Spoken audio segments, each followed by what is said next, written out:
Y는 소비, 투자, 정부 지출의 합이다. 이거는 똑같아요. 왼쪽이 만든 거고 오른쪽이 총 지출이다라는 사실은 달라지지 않습니다. 왼쪽은 총 공급, 오른쪽은 총 지출.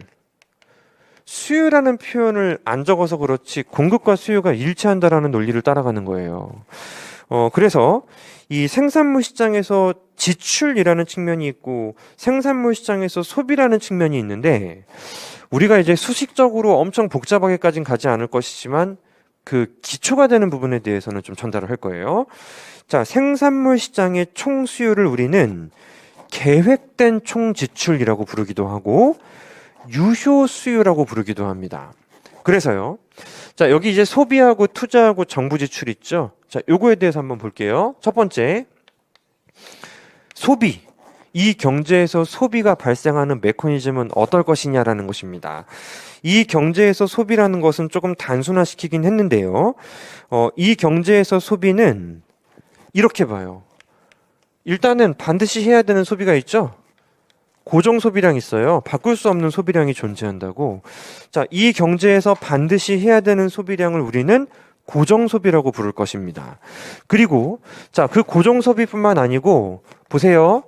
벌었죠, 돈. 돈 벌었고 거기에 이제 조세 내야 되잖아, 인간들. 그지? 조세 냈죠? 요 남아있는 크기를 보고 우리는 가처분 소득이라고 한다고. 그러니까 벌고 조세 내고 남아있는 크기를 우리는 가처분 소득이라고 부르는데 아니 어떻게 이걸 다 써요. 곱하기 스몰 c 매우 중요한 개념인데요. 한계 소비 성향이라고 부르는 자 스몰 c를 곱한 만큼 소비가 바뀔 수 있다라고 보는 것입니다. 따라서 일반적으로 이 경제의 소비라는 것은 뭐 소득이고 뭐고 반드시 해야 되는 고정 소비들은 존재해요. 우리 가게에도 뭐 전기세는 좀 줄일 수 있나? 근데 뭐 세금을 이런 것도 뭐 일반적으로 내야 되나? 뭐 기본적으로 이제 꼭 해야 되는 소비가 있어요. 밥은 먹어야 되고 쌀은 사야 되고 이런 소비들이 있잖아요. 예, 그런 소비들이 있고 또 바뀔 수 있는 소비가 있는데 이거는 가처분 소득의 증가함수이다. 근데 가처분 소득이 바뀌었을 때 100%를 소비로 연결하진 않는다. 한계 소비 성향을 곱한 만큼만 변화시킨다고 보는 것이고요. 얘는 뭐 1에 가까울 리도 없고 0에 가까울 리도 없지만 이론상으로는 당연히 0과 1 사이 값이라고 이야기합니다. 그래서 얘 가지고 나중에 우리가 이제 뭐 기본 심화 강의에서 계산 문제를 대처할 때 스몰 c를 0.5로 가정하거나 그러기도 해요. 0.5를 가정하거나 뭐 0.6을 가정하거나 얼마든지 그렇게 숫자를 넣는다고요. 그래서 일단 소비라는 부분은 가처분 소득의 함수이다. 교재에서 C 바가 안 보이죠? 예, 더 넣어도 되고 빼도 큰 지장은 없다고 하거든요. 자, 이 부분이 바로 이제 생산물 시장의 총수요 첫 번째 소비입니다. 소비. C는 한계 소비 성향으로 MPC라고 하는데요. 뭐 MPC 이제 MPC 표현하기도 하고 MPC 표현에도 뭐 똑같은 표현인 것 같습니다. 한계 소비 성향을 우리는 MPC라고 부르고요. 그 상수로 정해줘요. 계속 바뀐다고 하진 않습니다. 함수는 아니고 이제 상수로 정해줄 거예요. 그러면 저축은 뭐냐고? 저축. 얼마나 저축을 하게 되겠어요? 소비하고 남아있는 부분을 저축하겠죠. 그죠? 따라서 사실 뭐 고정 소비를 고려하게 되면은 이제 요거까지 소비니까 그것까지 고려하고 남아있는 부분이 저축으로 들어가니까 그래서 좀 생략을 좀 자주 하거든요. 그래서 일반적으로 생략을 많이 한다면 저축의 크기는 1-C 곱하기 y-t 이렇게 좀 단순화시킬 수가 있습니다. 그래서 자 일반적으로 생략했다라는 가정하에서 저축이 이게 소비하고 남아있는 부분이겠구나라고 판단하시면 되는 거예요. 1-C는 우리는 S라고 표현합니다. 한계 저축 성향. 한계 저축 성향을 우리가 이제 1-C S가 낫겠다. S라고 표현을 하게 되는 것이에요. 그래서 일반적으로 이 총지출이라는 것은 아니 민간들이 써야 되는 양이죠. 계획된 지출의 일부분이 되는 것입니다. 내가 지금 요 정도 소득이면은 이만큼 소비해야지라고 계획한 양을 말하는 것이에요. 자, 소비라는 부분은 그러니까 계획한 지출의 일부분이 되는 것이고, 이제 조세 역시 마찬가지인데요. 조세 역시 마찬가지로 조금 응용할 수는 있다고 합니다. 만약에 조세가 정액세라고 한다면은 그때 요거 T라고 넣으면 돼. 정액세라고 하면은 자, 단순화 시킬게요. 생략할 거 생략하고 y-t. 이때 t는 상수가 되는 것이고, 조세가 만약에 비례세라고 한다면은 소득에 비례해서 가져가겠다라는 거 아닙니까? 예, 그러면은 소비라는 것은 y-ty 이렇게 이제 바뀔 거예요. 자, 이 부분은 소득이 얼마인지에 따라서 달라질 수가 있기 때문에 보통 비례세를 가정하게 되면은 정부 주머니 사정에도 영향을 미칩니다. 비례세를 가정하면은 경기 침체 시 조세 수입이 줄어들어요. 경기 침체 시에 조세 수입이 감소하는 메커니즘을 여기 담아줄 수 있다. 맞아요. 그리고 반대로 경기가 살아날 때에는 조세 수입이 늘겠죠. 그지? 따라서 정부 지출을 유지한다면 재정 흑자, 조세 수입이 줄면 적자. 그지? 들어오는 돈이 발생하잖아. 줄잖아요. 재정 적자가 발생할 수도 있습니다. 하지만 요거는 이제 기본적인 모형에서 가정되는 건 아니고요. 조금 더 나간 거고. 자, 그리고 만약에 자, 혼합된 형태라면은 이렇게 할 수도 있습니다. 소비는 스몰 c의 y-정액세 마이너스 ty. 물론 현실 경제에서는 비례세도 아니에요. 현실 경제에서는 정액세도 있고 비례세도 있을 것이고 누진세도 있고 걷다가 그거 이상 안 걷을 게 한도를 두는 조세도 있고 엄청 조세의 종류는 다양하겠죠. 근데 그 와중에 우리가 어떤 모형적인 측면에서 필요한 거를 최대한 복잡하게 한 게 이 마지막 혼합된 형태라고 합니다. 혼합된 형태로도 출제 가능. 하지만 문제가 다른 거에 조금 더 중심을 둔다면은 정액세로 가정하면서 심플하게 만들 수도 있고 또 비례세 정도만 하나 가정하는 경우도 있겠고 문제 상황에 따라서 조금 다를 수 있겠습니다. 하지만 우리가 어떤 경우들이 문제에서 가정될 수 있는지 그 정도를 여러분들이 기억하는 거 그거 목적으로 잡아주시면 돼요. 자, 그래서 첫 번째는 소비라고 하고 두 번째는 투자입니다. 두 번째는 투자.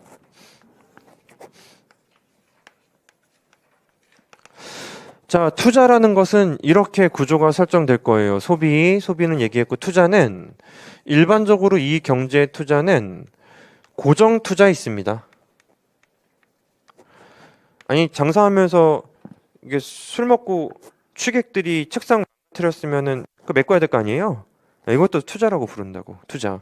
하지만 이 투자라는 거는 우리가 이제 앞쪽에 대부자금 시장에서 설명드린 것처럼 이자율하고 반비례 관계를 갖는다. 이자율하고 반비례 관계를 가져요. R 이게 이자율이에요. 모형에 따라서는 이자율을 이렇게 I로 표현하기도 합니다. 받아서 쓰면 돼 그냥. 자, BR이라는 부분은 이제 기본적으로 투자하고 이자율 사이의 반비례 관계를 설명하는 부분이라고 합니다. 그래서 이게 이제 투자와 이자율 반비례 관계. 그 이자율이 떨어지면은 투자가 어떻게 돼야 돼? 증가해야 돼. 투자 이론에 가서 케인즈가 투자 함수를 어떻게 생각하는지에 대해서 이제 일부기 때문에 보고 또 진행할 거예요. 근데 케인즈는 어떻게 생각했냐면 케인즈는 B는 0이다 라고 이야기합니다. 완전 웃겨. 케인즈가 왜 그 이자율하고 투자하고 관계가 거의 없다라고 이야기를 했냐면은 투자를 결정하는 건 누구야? 투자, 기업. 엘리트잖아요. 그지? 이 경제 엘리트들이 고작 이자율 보면서 투자량을 결정한다고?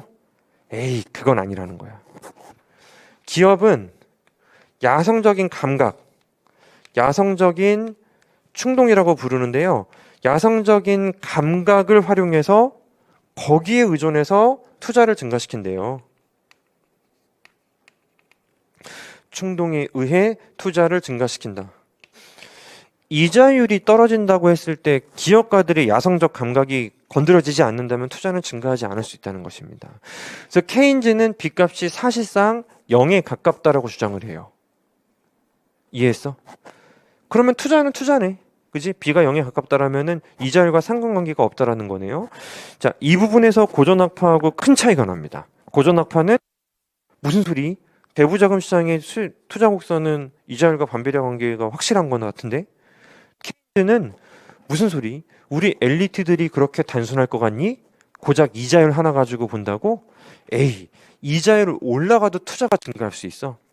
이자율이 떨어져도 지금은 아니야 하면 스톱할 수 있어. 이자율이 불변이라도 투자가 증가하거나 감소할 수 있어. 무관계라는 거야. 이렇게 관계가 없다. 계획된 투자만 포함한다라는 것입니다. 일반적으로 이제 독립 투자라는 게 존재할 수 있고 또 이자율에 따라서 변화할 수 있는 투자가 존재할 수가 있는데 그거는 없다는 거예요. 단순화시켰습니다. 정부 지출. 세 번째는 정부 지출입니다.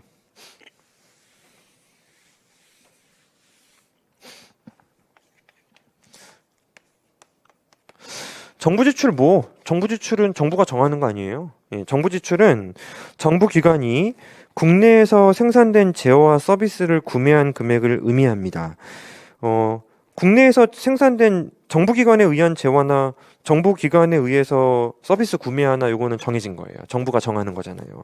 따라서 얘는 뭐 소득과 무관한 외생 변수로 가정이 됩니다. 그러니까 투자도 그랬고 여기 정부 지출도 그냥 정해진 거예요. 이렇게 표현한다 그랬죠. 제가 완전 경영 시장에서 그냥 정해진 거다. 외생적으로 상수이다. 정부가 알아서 정해요. 정부가 정부 지출의 규모를 알아서 결정하는 논리를 따라가게 됩니다.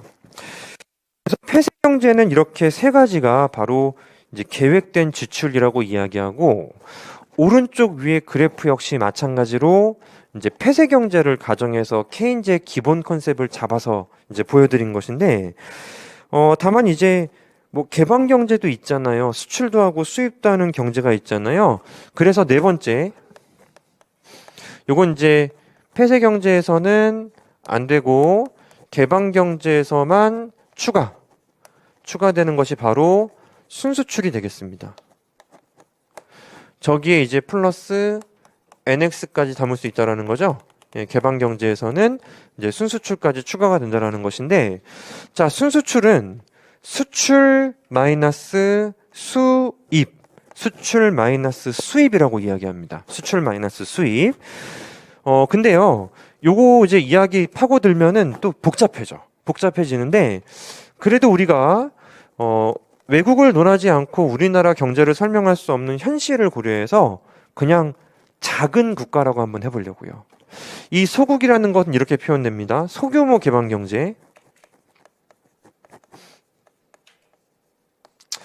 소규모 개방 경제가 뭐냐면요.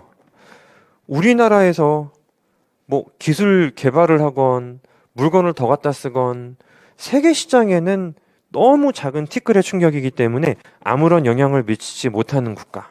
이걸 소규모 개방 경제라고 불러요. 우리나라에서 관세를 때리건 생산자들한테 보조금을 줘서 더 많이 만들어서 수출을 늘리건 세계 가격이 불변이에요. 그리고 우리나라가 뭐 더 뭘 했어? 더 뭐 영업해가지고 외국 물건 팔아줬어? 세계 소득도 불변이에요. 그래서 소규모 개방 경제를 가정하면은 X는 X파라고 합니다. 물론 상수라는 의미는 아니야. 상수라는 의미는 아니고 이제 보통은 YF 하면은 해외 소득이 되는 것인데 그 해외 소득하고 정의 관계 정도? 이 정도는 인정을 하겠습니다. 그러니까 외국이 잘 살면 우리가 더 팔지. 그 정도의 관계이지 Y하고는 상관이 없다라는 의미가 바가 씌워진 근거예요. 근데 우리나라의 수입 있잖아요. 우리나라의 수입은 둘로 또 나뉘어요. 하나는 반드시 해야 되는 고정 수입. 반드시 해야 되는 고정 수입은 뭐 보통 의료기기 같은 거 생각해 보시면 될 것 같은데, 우리나라가 잘 살건 못 살건 약도 수입해야 되고 의료기기도 수입해야 되고 반드시 해야 되는 것들이 있죠. 예, 그런 수입을 우리는 고정 수입이라고 불러요. 그리고 우리나라 사람들이 용돈벌이가 괜찮으면은 소비를 증가시키지 않겠습니까? 소비를 증가시키면은 그 증가한 소득에 대해서 일정 부분은 수입량의 증가로 연결될 수 있어요. 그러니까 여기에 뮤 요 정도를 또 적습니다. 뮤. 근데 요거 뭐 다른 교재마다 조금 다른 기호를 쓰는데, 우리나라 대표적인 교과서들은 뮤라는 기호를 좀 많이 쓰거든요. 얘 뭐야? 얘는 한계 소비 성향이라면서. 그지? 얘는 한계 소비 성향. 얘는 한계 수입 성향. 한계 수입 성향이라고 부릅니다. 별거 없어요. 얘가 0.5예요. 그러면 얘가 의미하는 것은 소득이 100 증가하면은 소비가 50 증가한다라는 민감도. 근데 뮤는 0.1이래요. 똑같이 100이 증가하면은 수입량이 100 이제 10 증가한다는 이야기예요. 그래서 우리가 이제 순수출은 이제 케인즈의 기본 모형에서는 꺼내진 않을 것입니다. 꺼내진 않을 것인데, 우리가 이제 총지출에서 개방 경제를 가정한다면은 가정되어야 하는 부분을 또 이제 무시할 수는 없기 때문에 나온 김에 정돈했다고 생각하시면 되겠습니다. 나온 김에 여기까지 점검을 했고요. 그래서 이제 네 가지가 보통 잡히는데, 폐쇄 경제는 세 개. 소비, 투자. 근데 케인즈의 경제에서는 뭐 이게 없는 거죠. 그냥 정해진 거고, 정부 지출 정해졌죠. 그죠? 정해져 있고, 개방 경제라면은 경상수지까지. 개방 경제라면 경상수지. 단 기본 모형에서는 제외합니다. 기본 모형에서는 이제 제외.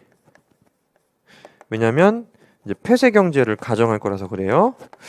그리고 이제 여기에 이제 뭐 조그만 문자들이 좀 등장한 것 같은데, 스몰 c, 스몰 s, 뮤 이런 것들 등장했죠. 그죠? 이런 부분들이 실제로는 추후에 심화 강의에서 배우실 승수에서 되게 중요한 변수들이에요. 개수들. 근데 이제 나왔으니까 하나만 더 볼게요. 나왔으니까 하나만 더 볼 건데,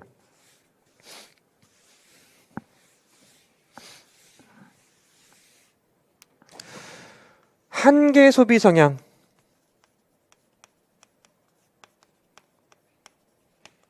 한계 소비 성향에 한계 저축 성향을 합친다면은 얼마가 되겠습니까? 1. 그지? 1이에요. 얘가 0.6이면 얘 0.4예요. 얘가 0.6이라면은 얘는 0.4. 자, 이런 관계를 갖는 것입니다. 근데 우리가 소비할 때는 두 가지 소비를 다 한다면서요. 그죠? 하나는 내수에 대한 소비이고, 하나는 수입에 대한 소비로 우리가 나눌 수가 있게 됩니다.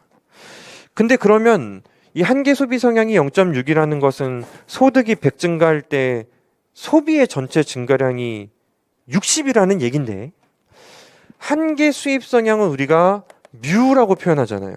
한계 수입 성향은 우리가 이제 뮤라고 표현하게 되죠. 예를 들어 그게 0.1이다라고 한다면 이쪽은 내수에 대한 소비 성향도 정의가 돼야 될 것 같아요. 그거를 우리가 이제 델타라는 기호를 좀 즐겼습니다. 적어도 저는. 자, 델타라는 기호를 써서 이거는 한계 내수 성향이다라고 표현해 보려는 거예요. 그럼 여기가 0.6이고요. 여기가 0.1이면 얘는 얼마가 될까? 0.9일까? 0.5일까? 0.5. 그래서 이 둘을 합친 것이 바로 한계 소비 성향이 되는 것입니다. 오케이? 되게 익숙해져야 돼, 이런 문자들. 그래서 C 플러스 S는 1, 델타 플러스 뮤 플러스 S도 1, 이런 관계를 가져요.